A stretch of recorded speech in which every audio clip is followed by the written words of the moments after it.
اللہ تعالیٰ قرآن پاک میں فرماتے ہیں فَإِذُوهُنَّ وَهْجُرُوهُنَّ فِي الْمَضَاجِعِ وَاضْرِبُوهُنَّ۔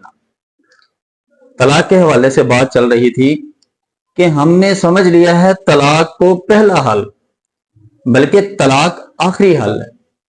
سب سے پہلے آپ نصیحت کریں، فَإِذُوهُنَّ، قرآن ہے نا، اس کو دیکھیے، نصیحت کرے، ٹھیک ہے، جس کے ساتھ آپ کا تعلق ازدواجی تعلق ہے، جو آپ کی شریک حیات ہے، آپ کی بیوی ہے، آپ کو پریشان کر رہی ہے، تو آپ نے کیا کرنا ہے؟ فَإِذُوهُنَّ، اس کو نصیحت کرے۔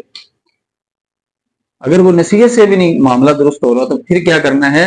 وَاهْجُرُوهُنَّ فِي الْمَضَاجِعِ، پھر جو ہے نا اپنے بستر کو علیحدہ کر دیجئے۔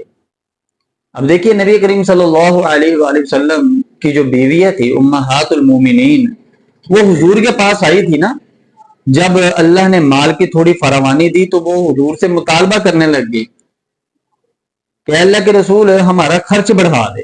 تو نبی کریم صلی اللہ علیہ وسلم کو یہ بات پسند نہیں ہے اپنی بیویوں، تو حضور نے کیا کیا؟ 1 مہینے کے لیے ان سے علیحدگی کر دی، کیونکہ یہ جو میاں بیوی کا تعلق ہوتا ہے یہ بڑا لونگ کیئرنگ تعلق ہوتا ہے۔ تو قرآن نے یہ فرما دیا کہ وَاهْجُرُوهُنَّ فِي الْمَضَاجِعِ، بستر علیحدہ کر دو، یہ بڑا مشکل ہوگا ان کے لیے۔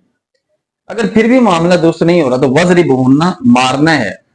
مارنے کا جو تصور ہے اس آیت کریمہ میں ہمیں بتایا گیا ہے، وہ مارنے سے مراد یہ نہیں ہے کہ اس بیچاری کی ہڈیاں توڑ دیں، بلکہ اس کے کان کو مروڑنا ہے، اس کو شرمندہ کرنا ہے۔ وَاضْرِبُوهُنَّ، حضرت امیر معاویہ رضی اللہ تعالیٰ عنہ روایت بیان کرتے حضور نے فرمایا کوئی بھی اپنی بیوی کے چہرے پر تماچا نہ مارے، کوئی بھی اس کو نوکرانیوں کی طرح اپنے گھر میں مسلط نہ کرے، ٹھیک ہے نا، اس کے اوپر ہر کام جو ہے اس کو ایسے ہر کام اس کے اوپر مسلط نہ کرے، اس کو پریشان نہ کرے۔ تو یہ احادیث مبارکہ ہمارے لیے، ہمارے گھروں کو بہتری کے لیے، ہمارے لیے رہنمائی ہے۔